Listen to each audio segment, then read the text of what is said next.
7월 29일 7월 마지막 셋째 날입니다. 오늘은 요한계시록 11장 2절에 기록된 말씀을 봉독합니다. 그러나 성전 밖에 있는 뜰은 남겨두고 측량하지 말라. 이는 그것을 이방인들에게 주었으며 그들이 42달 동안 그 거룩한 도성을 발 앞에 짓밟을 것이기 때문이라. 11장 1절 2절 보면은 마지막 때 두 증인에게 하나님께서 명령하셨는데, 첫 번째 명령은 뭐냐? 첫 번째 명령은 성전 지성소와 성소는 측량하고, 근데 뭘 측량하느냐? 그 안에서 경배하는 자들, 하나님 앞에 예배하는 자들을 측량하라, 그런 겁니다. 그리고 두 번째는 이제 성전 뜰인데, 거기는 뭐가 있는 데냐? 거기는 번제단과 물두멍 있는 곳입니다. 성전 뜰인데 그것은 측량하지 말라. 그럼 왜 측량하지 말라고 그러느냐? 그 이유를 뭐라고 들었는가? 이방인들에게 1260일 42달 동안, 후 3년 반 동안 그들에게 내줬다. 그 내준 이유가 뭐냐? 이방인들에게 짓밟게 하겠다. 거룩한 성전인데 짓밟게. 이게 하나님의 계획이라는 겁니다. 이것은 사도 요한이 임의로 쓴 것이 아니에요. 하나님의 계획을 보니까, 하나님이 계획하신 그 일을 보니까 그렇게 되어 있다는 겁니다. 마지막 때 한 일의 동안에 7년 동안이 일어날 일들에 대하여 전 3년반과 후 3년반이 있는데, 그 후 3년반 동안은 절대 성전들은 내가 관여하지 말아라 하는 겁니다. 지난 시간에 제가 여러 번에 말씀드렸어요. 주님께서도 시대의 징조를 모르는 바리새인 서기관들에게 화가 있다, 그렇게 말씀하시면서 서쪽 하늘이 붉어지면 날이 좋겠고 동쪽 하늘이 붉어지면 날이 굳겠다, 비가 오겠다 하는 하늘의 천기를 볼 줄 알면서 어찌하여 이 시대에 징조하지 못하느냐. 그러면서 너희가 나한테 요구하는 것은 뭘 표적을 구하는데 너희에게 보여줄 것은 요나의 표적밖에 없다. 요나의 표적. 요나의 표적이 뭐예요? 회개해서 북이 아수르가, 니느웨가 멸망해서 벗어났다는 거지. 회개할 때만이 하나님의 진노에서 벗어나는 것을 보여줬다. 예수님이 그 말씀하시는 거예요. 그거밖에 다른 표적이 없다. 뭐 병 고치고 눈먼 사람 눈 뜨고 가난한 사람 부자 만들어주고 그런 거 아니에요. 여러분 성경 잘 보세요. 그래 마지막 때도 못 받게는 요나의 표적밖에는 회개하는 자에게만 기회를 주신다는 요나의 표적밖에는 보여줄 것이 없다. 회개가 뭐냐? 회개, 돌아오는 것, 아버지 앞에 돌아오는 것. 그래서 늘 말씀드렸지요. 원문에는 보면 메타노니아라 그랬는데, 메타란 말은 방향전환, 노니아란 말은 생각과 마음과 삶의 가치관을 하나님 쪽으로 이제 방향을 전환해야 된다는 겁니다. 다시 말하면 그리스도인들은 세상에 있는 삶의 가치관, 다시 말하면 철학이죠. 세상을 내가 어떻게 해야 현명하게, 세상에서 행복하게, 건강하게, 복되게, 성공적으로 살 것인가. 그 생각에서 너는 이제 돌아서라는 거예요. 그게 뭡니까? 철학과 과학이잖아요. 어떻게 하면 내가 건강하게 잘 먹고 잘 살까? 아버지 집으로 가는 이 길에는 여러 가지 일들이 많이 있어요. 여러 가지 일들이 많이 있는데 그리스도인들은 하나님께로부터 부르심을 받은 자들은 다시 말하면 하나님의 생명의 호흡으로 지음받은 살아있는 혼이 된 사람들은 성령으로 충만함 회개하고 성령 받고 이제는 다섯째 천둥소리에서 얘기했죠. 뭐라고 얘기했습니까? 어떻게 들었는지 어떻게 받았는지 다시 한번 정신 똑바로 차리라는 얘기예요. 그래서 이런 시대의 징조에 대하여 제가 계속 요즘 이어서 말씀드립니다. 오늘은 이어서 징조를 보고 시대에 대비하는 지혜로운 성도. 지난 시간에도 제가 5G 시대는 무엇을 예고하고 있느냐 하는 것에 대해서 서두를 말씀드리면서 5라는 숫자, 이것은 고통과 죽음을 예고하는 것이다 그랬어요. 그래서 오늘 다섯째 봉인을 열 때를 보면 계시록 6장에서 다섯째 봉인을 열 때를 보면은 거기 보면은 하나님의 말씀과 그들이 가진 증거 때문에 죽임을 당한 혼들이 하나님의 제단에서 큰 소리로 호소하며 땅에 있는 그들을 심판하여 우리의 피를 갚아달라. 그리고 호소합니다. 그때 그 순교자들에게 긴 흰옷을 주시면서 하시는 말씀이 그들이 동료 종과 형제도 그들처럼 죽임을 당하여 그 수가 가득 채워질 때까지 잠시만 더 쉬어라. 그것이 다섯째 봉인을 열 때 일어난 사건이다. 6장을 제가 강의하면서 말씀드렸습니다. 오늘은 지난 시간에 서 다섯째 나팔을 불 때에 메뚜기 5개월 메뚜기 환란을 위해서 하늘에서 뭐가 떨어져요? 별 하나가 떨어졌다 그랬죠.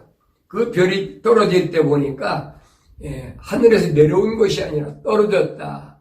그래서 그가 땅에 떨어져서 깊은 구렁이 열쇠를 받아서 그랬습니다. 그래서 그 열쇠를 받아서 깊은 구렁을 여니 그 안에 보니까 뭐가 있어요? 전갈의 권세를 가진 메뚜기들이 연기와 함께 올라오는 모습을 사도요한이 지금 목격한 겁니다. 그래서 그 메뚜기들과 함께 올라오는 그 연기로 인해서 해와 공기가 어두워지며 그랬습니다. 해와 공기가 어두워진다. 혼탁해진다 이 말입니다. 그러면서 이 메뚜기들에게 내려진 명령이 뭐냐? 뭔가니 땅에 있는 풀이나 나무나 푸른 것이나 다른 것은 해치지 말고 다만 뭐만 하나님의 인장으로 이마에 표시받지 않은 자들, 하나님의 인장으로 이마에 이마가 아니 여기 인장으로 표시받지 않은 자들만 이제 그 고통을 주는데 어떤 고통이냐? 전갈이 쏘는 고통. 전갈이 그 쏠 때 고통이 얼마나 고통스러운가 지난 시간에 말씀드렸죠.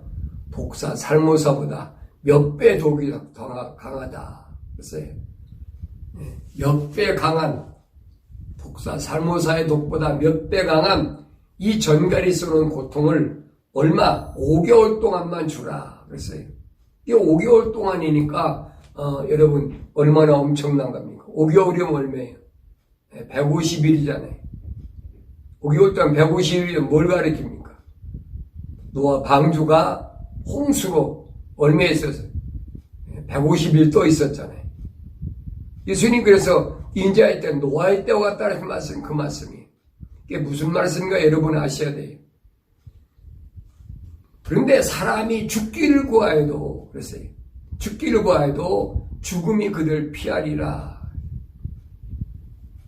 여러분 이 말씀은 불신자들에게 하나님께 부르심을 받지 않은 자들에게는 해당이 안 되는 말이에요. 세상 사람들이 무슨 5개월 메뚜기 난리가 있고 뭐가 있겠습니까? 그래서 그 사람들에 해당이 안 돼요. 하나님께로부터 부르심을 받은 자들, 다시 말하면 주는 그리스도의 살아계신 하나님의 아들이시라는 이 고백을 한 그 교회들, 성도들에게 주님이 하신 말씀이에요. 그래서 성령이 누구에게만, 교회들에게만 말씀하시는 것을 들으라. 그래서 교회들에게, 성령은 교회 세상에게 말씀 안 하세요. 근데 듣긴 듣는데 중요한 건 뭐냐? 깨닫느냐 깨닫지 못하느냐. 깨닫느냐 깨닫지 못하느냐. 깨닫는 자는 누구냐? 지혜로운 그리스도인들이라. 지혜로운 그리스도인들은 주님의 비유로 올바로 깨닫지만은 예수님 당시에도 지금부터 한 2000년 전에도 많이 배운 바리새인이나 서기관이나 제사장들이나 이거 못 알아들었어요. 주님이 말씀하셔도 듣긴 들어도 깨닫지 못했다는 얘기. 왜? 주님이 비유로 말씀하셨기 때문에. 그래서 깨닫는 사람은 어떤 사람이냐? 주님의 거룩한 말씀을 올바로 깨달을 때는 삶이 전환된다는 거예요. 어떻게? 거룩하게 전환된다는 거예요. 누구만?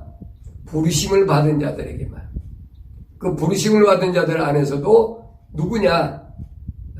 소위 말하면 예배당에 많이 나오는 많은 사람 가운데 살아있는 하나님의 생명의 호흡으로 지음받은 자들. 아무나 되는 것이 아니에요. 그래서 주님은 이 땅에 오셔서 그들을 선택하셨다. 그래서 그들을 선택하셨다. 그래서 지혜로운 사람은 세상 편에 설 때가 아니라 이런 소위 말하면 암호를 보면 성경에 기록된 암호를 보면 지금이 어느 때냐 그것을 빨리 알고 이제 올바로 준비를 해라. 전 3년 반 동안 거룩한 성도, 즉 교회로 구별되지 않으면 5개월 그 메뚜기 환란을 통해서 어떤 일이 벌어지느냐 하는 것을 우리가 알지 못한다는 거예요. 그러니까 전 3년 반과 후 3년 반 사이에 일어난 일이 뭐냐 하는 겁니다. 5개월 메뚜기 난리를 통해서, 이 메뚜기 환란을 통해서 그걸 기점으로 해서 첫째 화가 끝나고 이제 무슨 일이 벌어지느냐. 그때 보니까 계시록 12장 1절에 보니까 하늘에 큰 이적이 나타났으니 한 여인이 해로 옷 입고 다른 그녀의 발밑에 있으며 머리는 12별이 있는 면류관을 썼는데 아이벤 그 여인이 산고로 울부짖으며 출산을 함으로 이 아파하더라. 그래서 두 증인을 출산하고자 하는 그때의 고통, 엄청난 고통 가운데서 이제 하나님의 은혜가 충만한 교회에서 두 증인이 나타나는데 그 두 증인은 누구라고 그랬어요? 두 올리브나무라고 그랬죠. 두 올리브나무와 두 촛대라고 그랬어요. 다시 말하면 두 올리브나무란 말은 유대인을 가리킬 때 종교적 유대인을 가리킬 때 올리브나무라고 그랬고 촛대란 말은 교회를 가리킬 때 교회 촛대라고 그랬어요. 그러니까 유대인과 교회들 가운데서 이 두 증인이 나타난다 그랬어요. 그런데 이때 보니까 하늘에서 무슨 일이 일어나느냐. 또 다른 이적이 나타났으니 보라. 커다란 붉은 용 한 마리가 있는데 7머리와 10뿔이 있고 그 머리들 위에는 7 왕관이 있더라 그랬어요. 이 두 증인에게는 뭐가 있느냐. 여기 보니까 해로 옷 입고 그랬죠. 하나님의 말씀, 해로 옷 입었단 말은 하나님은 해요 그랬지 구약에서. 다른 누구냐? 다른 확실한 증인이 공중에 궁창했던 확실한 증인 그랬어요. 예. 그들에게는 여기 보니까 12별이 있는 면류관을 썼다 그랬어요. 12별이 있는 면류관. 면류관은 뭐예요? 상급이잖아요. 상급. 그런데 그 다음에 보면은 그 하늘에 또 다른 기억이 나타났으니 보라 커다란 붉은 용 한 마리가 있는데 뭐 7머리와 10뿔이 있고 그 머리들 위에는 7 왕관이 있더라 그랬어요. 7머리와 10뿔. 뭐 여러분에게 누차히 말씀드렸잖아요. 이스라엘을 괴롭히던 나라들, 다시 말해 적그리스도의 세력. 이 세력은 어디서부터 왔다고 그랬어요? 옛날 가인, 루시퍼의 세력, 가인, 투로. 바벨론 사상 너무나 잘 아니까. 그러니까 7머리와 10뿔 있고 그렇습니다. 7머리와 10뿔이란 말은 7 나라와 말입니다. 그 다음에 계시록 17장에 보면 파생된 멸망한 로마에서 파생된 10나라 유럽이죠. 그들 위에는 7 왕관이 있더라. 그래서 7 왕관. 왕관이란 말은 권세를 가리키는 거예요. 면류관은 상급이지만 왕관은 권세를 가리키는 겁니다. 그런데 7머리 10뿔을 가진 그들이 붉은 용이 무슨 짓을 하냐? 그의 꼬리로 하늘의 별 3분의 1을 끌어다가 땅에 던지더라 그랬어요. 하늘의 별, 하늘에 떠있는 별. 별은 누구라고 그랬어요? 계시록 1장 20절에 보니까 그랬죠. 7별은 7촛대, 7별은 누구라고 그랬어요? 하나님의 종들이죠. 그러니까 하늘에 떠있는 하나님의 종들을 3분의 1을 끌어다가 땅에 던져버리겠다는. 그게 얼마나 남겠습니까? 뭐 땅에서 떨어진 맨 똥별뿐인데 그나마 하늘에 떠있는 별까지도 3분의 1을 이 붉은 용이 끌어다가 땅에 던진다 그랬습니다. 그러면서 그 용이 그 아이가 태어나자마자 삼키려고 출산하려는 그의 여인 앞에 서 있더라 그랬습니다. 출산하는 그 아이가 누굽니까? 2 증인이지요. 그녀가 사내 아이를 낳았는데 그 아이는 모든 민족들을 철장으로 다스릴 자라. 그녀의 아이가 하나님과 그의 보좌 앞으로 들려 올라가더라 그랬어요. 자, 여기서 많은 사람들이 혼돈하는 게 겁니다. 이 아이가 금방 하늘로 올라갔다 그래가지고 많은 사람들이 뭐라고 하냐? 아, 그것은 마리아가 하는 예수다. 그렇게 얘기를 하고 있거든요. 그건 여기는 아니에요, 여러분. 이 말은 무슨 말이냐? 2 증인이 이제 계시록을 보면은 3년 반 동안 복음을 전하고 그러고서 그들이 뭐합니까? 예언하는 날 동안 3년 6개월 동안 비가 오지 않아요. 그리고 그들을 해치려고 하려면 그들이 입에서 불이 나와가지고 막 다 죽여버립니다. 그 기간이 그런 능력을 행하는 기간이 전 3년 반이 1260일. 그러니까 이들이 이제 비를 오지 못하게 하고 나니까 엘리야 때처럼 식량난이 오는 거죠. 그러니까 얼마나 많은 사람들이 이들을 미워합니까? 그래서 이들을 미워하다가 여기 보면 붉은 용이 와서 이들과 이제 뭐합니까? 싸우지요. 싸우는데 계시록 11장 10절에 보니까 또 그들이 자기들의 증거를 끝마칠 즈음 끝없이 깊은 구렁에서 올라오는 짐승이 그들과 전쟁을 하여 그들이 이기고 또 죽이더라. 그리하여 그들이 죽은 몸들이 큰 도성의 길거리에 놓이리니 그곳을 영적으로는 소돔과 이집트라 부르며 우리 주께서 십자가에 못 박으신 곳이라. 또 백성들 족속들, 언어들, 민족들 중에서 온 사람들이 그들이 죽은 몸들을 무덤에 장사하는 것을 허락하지 아니하더라. 땅에 사는 자들은 그들로 인하여 즐거워하고 또 기뻐하며 서로 선물을 보내리니 이는 두 선지자가 땅에 사는 자들을 괴롭게 하기 때문이라. 그렇죠? 그러니까 이 두 증인이 계시록 10장 11절에 말한 내가 많은 백성들과 민족들과 언어들과 왕들 앞에서 다시 예언하여 하리라. 그래서 다시 예언하리라. 그러니까 이렇게 다시 예언하고 하는 날 동안 엄청난 1300년 동안 시련이 오니까 이 붉은 용과 함께 지상에서의 전쟁이 일어나는 겁니다. 그래서 그들이 결국은 그 용들에게 3년 반 기간이 차면 죽게 되지요. 소위 순교하게 된다는 얘기입니다.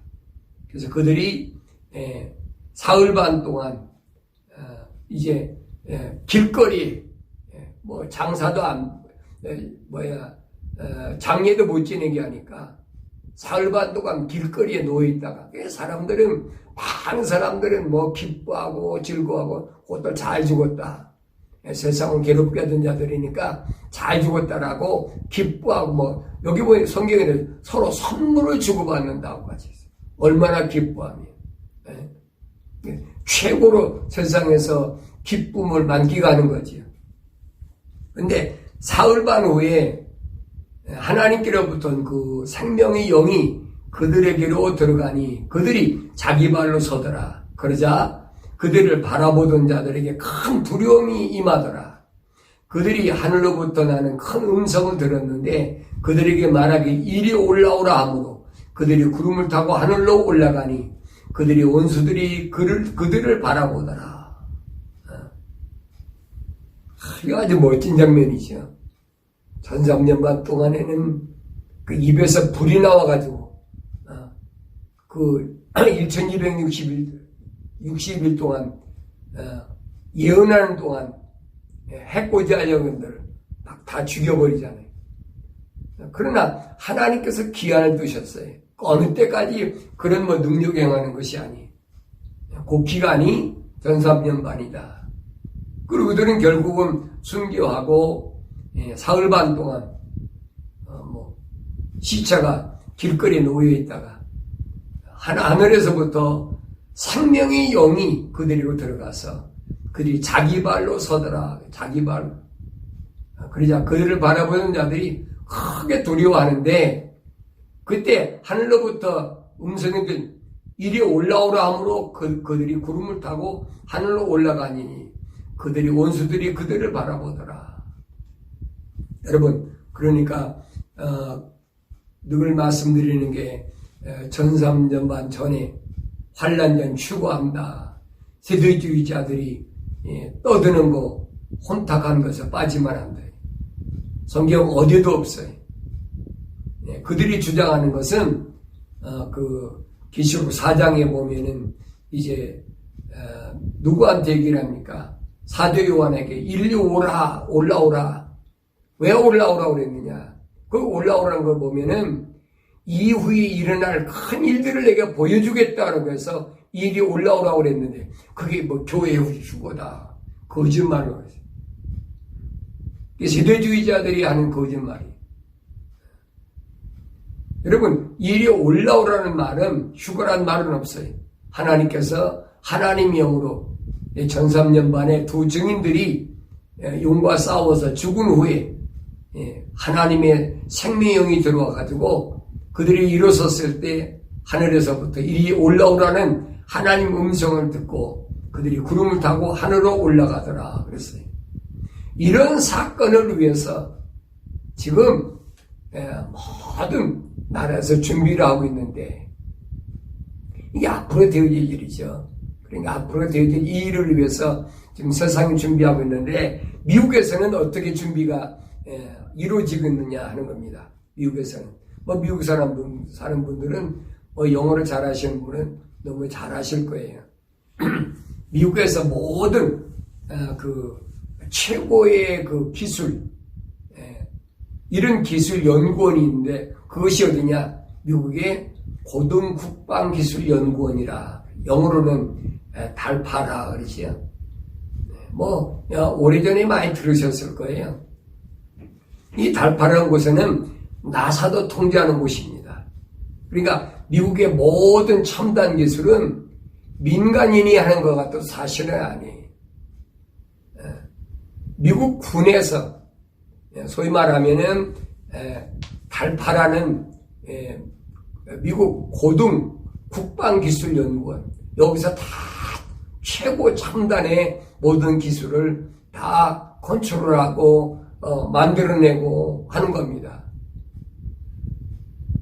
그러니까 여기에 부속되어 있는 것도 나사도 여기 통제를 받는다 그랬어요. 그러니까 이들이 이제 뭘 만들어내느냐 하는 거예요. 이제 지난번에 말씀드렸죠. 우주전쟁. 우주전쟁. 뭐가 우주전쟁이라고 그랬어요? 미국은 우주전쟁을 위해서 뭘 만든다고 했어요? 우주군을 만들어. 창설했어요. 우주군을. 그 우주군을 통해 가지고 전 세계를 지금 통제하기 위해서 이 전쟁에서 소련은 떨어져 나갔고 이건 또 중공 공산당이 이것을 하려고 다 지금 미국에 덜미를 잡혀버렸잖아요. 이제 뭐 요즘 마귀 일부 직전에 있으니까.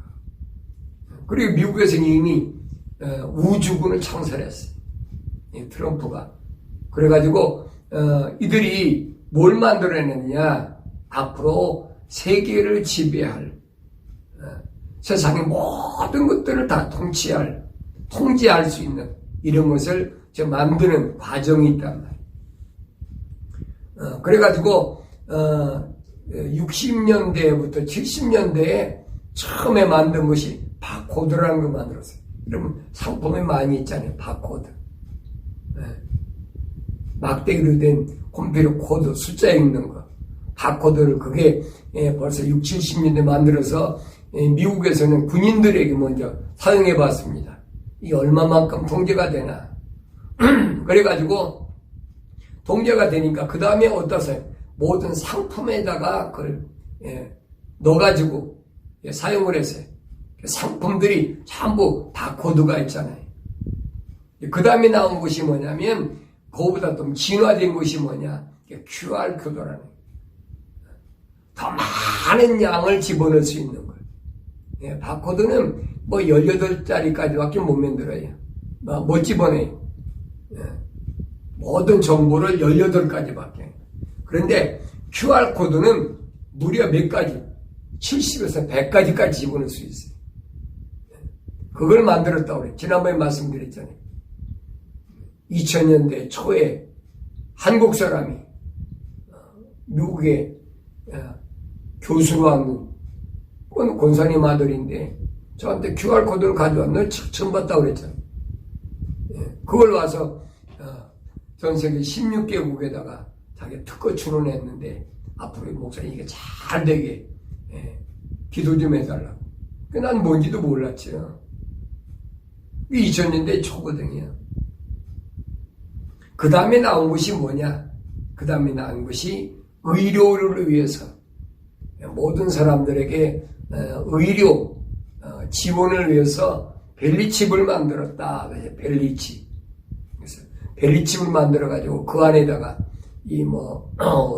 좁쌀할 만한 그 안에다가 모든 의료 정보를 다 집어넣어가지고 그러니까 벨리칩이 666이다 변소리 다 했잖아요.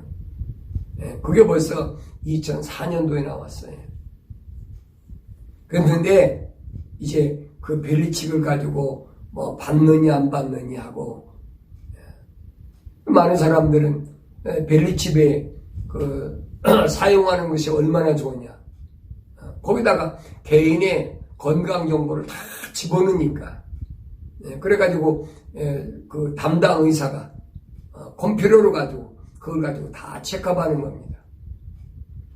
그런데 그것도 이제 약간의 그 무게가 있으니까 사람들에게 이제 보기 흉하니까 그래서 새로 만든 것이 뭐냐? 에어젤이라고 그래가지고 얼마나 가벼운가. 아주 공기에 떠다니는 정도의 그런 가벼운 그런 젤을 만들었어요. 그런데 이번에 그 달파라는 미국 그 국방기술연구원에서 어떤 물질을 만들었느냐? 그 에어젤보다, 공기 중에 떠다니는 에어젤보다 10배나 더 가벼운, 그걸 그 뭐냐? 달파 하이드로젤이라. 달파 하이드로젤. 하이드로젤이라는 말은 아주 가벼운. 그래가지고 그 안에다 뭘 집어넣냐? 나노입자 센서를 집어넣어버려. 나노입자 센서를 집어넣으면은 그것이 몸 체내에 들어와가지고 어디에 달라붙느냐? 골격에 달라붙어버려. 뭐 피부에 뭐 이렇게 이식하는 것이 아니에요. 그래가지고 골격에 달라붙기 때문에 이게 한번 주입이 되면 사람이 죽기 전에는 절대 빼낼 수가 없어요. 바꿀 수가 없는 거예요. 그래가지고 이들이 뭘 하느냐? QR코드에서 말하는 경제활동이라든가 이런 모든 통제, 개인의 정보 시스템, 거기다가 벨리칩에 개인의 건강정보, 종합관리정보 시스템을 그 작은 아주 나노 입자에다가 센서에다 집어넣어 버리는 거예요. 그래가지고 이것이 두 개 합쳐진 것이 뭐냐? 달파 하이드로젤이라 했어요. 그리고 이 두 가지가 결합해가지고 그것이 아주 미세한 나노 입자에 들어갔으니까 그 뭐 사람들이 볼 수가 있습니까? 그것도 체내에 들어가지고 골격에 딱 달라붙어 버리면 다시는 빼낼 수가 없는 거지. 그래서 이런 것을 지금 미국에서 다 준비를 하고 지난 시간에 말씀드렸죠. 우주군을 벌써 창설했는데 2025년까지는 이 우주군을 통해서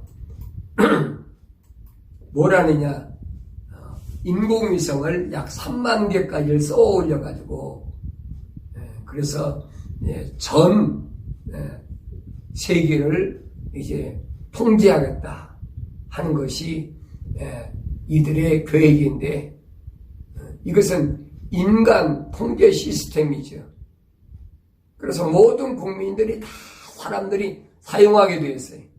경제라든가 의료라든가 교육이라든가 이것이 하나의 그 4차 산업 의무화가 돼버리면 누구나 이 지구상에 거하는 사람은 가입하지 않으면 여기에 가입하지 않으면 생활 자체가 불가능한 거예요. 이거 엄청난 일이죠. 그런데 이 일이 전 3년 반은 뭐하냐? 권고기간이다. 델타 하이드로젤이라는 이 물질을 받으면 내가 살기 편하고 안 받으면 살기 어렵다. 이게 권고기간이란 말이에요. 이게 끝까지 안 받으려고 하는 사람들은 5개월 메뚜기 환란에 이제 접하게 된다 하는 것이 오늘 요한계시록에 나타난 일입니다. 그러니까 우리가 어떻게 해야 되느냐 하는 거예요. 누구는 받고 누구는 안 받느냐? 나는 받기 싫습니다. 내가 안 받을 수가 없어요. 왜냐하면 계시록 13장 16절에 보면 그랬어요. 그가 누구예요? 세상을 단일화시키는 자가 단일화시키는 자. 그렇죠? 경제 단일화, 종교 단일화, 정치 단일화. 통합정부를 가리키는 거예요. 그걸 일루미네티다, 신세계 질서다, 별의별 이것들 다 하잖아요. 요즘은 그렇잖아요. 새로운 문명. 지금까지 문명이 아니라 새로운 문명. 그걸 위해서 지금 4차 나사부 준비하고 있다. 그때는 델타 하이드로젠이라는 것을 누구나 받지 않으면 어떤 일이 벌어지느냐. 계시록 13장 16절에 보니까 그가 모든 자, 즉 작은 자나 큰 자, 부자나 가난한 자, 자유자나 종이나 그의 오른손에는 이마에 표를 받게 하고 그 표나 그 짐승의 이름이나 그의 이름의 숫자를 지닌 사람을 제외하고는 아무도 사고나 팔 수 없게 하더라. 지가 여기 있으니 지각이 있는 자는 그 짐승의 숫자를 헤아려 보라. 이것은 한 사람의 숫자니 그의 숫자는 660이니라. 666, 666이라고 그러죠. 이것은 먼저 벌써 2000년 전에 사대원을 통해서 우리에게 예언된 말씀이에요. 그러니까 그 안에 뭐가 있느냐. 앞으로 2000년 후에 다섯째 나팔을 불 때에 무슨 시대가 화이부지 시대가 온다는 거예요. 이걸 여러분 잘 아셔야 돼요. 그때에 5개월 황충난리가 있는데 그 5개월이라는 말 무슨 말이냐. 150일 동안 노아 때 홍수가 땅에 임했던 것처럼 주님이 예언하신 그 말씀이 인자의 때 노아의 때 가지고 그대로 이루어진다는 거예요. 근데 지금 이 일을 준비하지 못한 사람들은 그때 와서 슬피 울며 이를 갈고 후회하지만 기회는 끝나버린다는 거예요. 미국은 지금 어떻게 준비를 했느냐. 여러분 페마라는 거 잘 아실 거예요. 페마. 미국의 재난기관이죠. 미국 국가재난기관. 페마라는 곳이 있는데 이곳은 미국 전역을 전부 거미들처럼 다 늘어져 있어요. 이게 벗어날 수가 없어요. 난 지금 델타 하이드로젠인가 그거 안 받고 살겠다. 벗어날 수가 없는 거예요.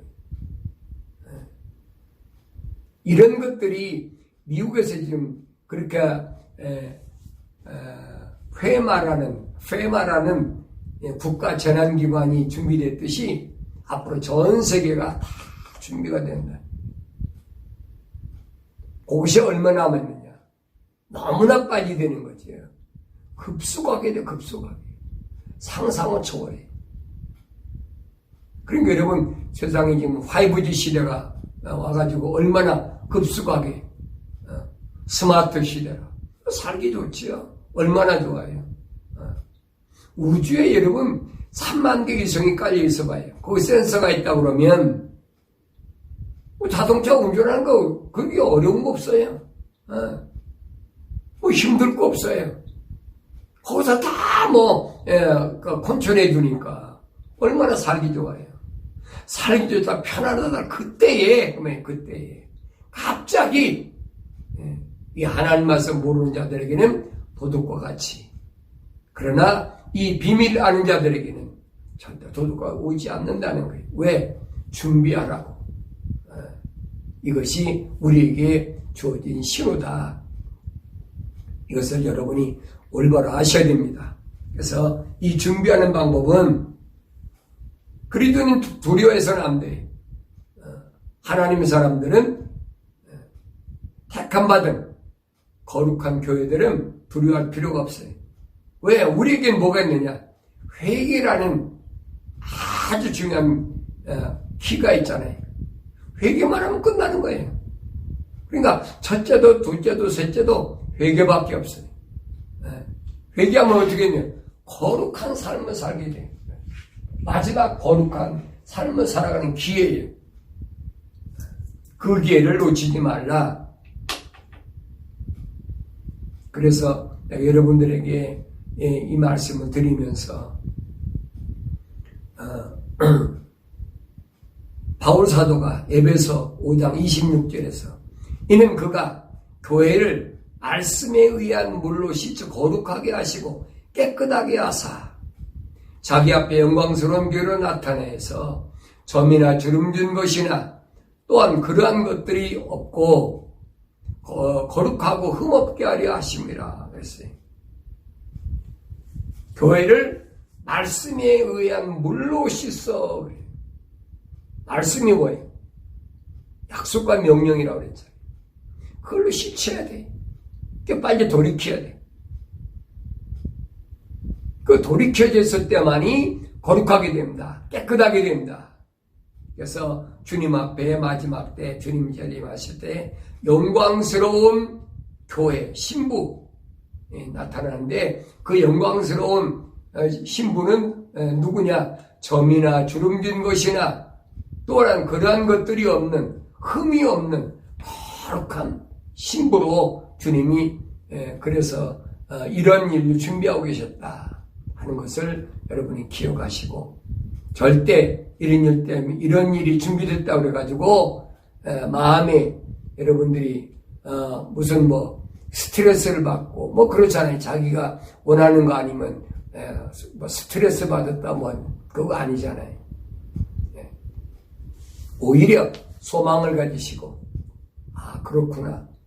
하나님께서 우리에게 이스라엘 백성을 출애굽시키실 때에 애굽에게 10가지 재앙을 내리신 것처럼 지금도 마지막 때 그 재앙을 내리시는구나. 이 재앙을 내릴 때 출애굽이 가까웠다는 이 소망을 잃지 말라고 이스라엘의 출애굽 역사를 성경에 기록해 놓은 거예요. 그걸 보고 다른 생각을 하는 거 아니에요. 올바로 아셔야 돼. 왜 역사에 이런 말씀을 하셨나 하는 것들을 여러분이 올바로 잘 깨달으시고 오히려 이런 어려울 때에 정말로 고개를 들고 하늘을 바라볼 수 있는 그런 지혜로운 하나님 백성들이 될 때에 하나님 기뻐 받으시는 줄로 믿습니다.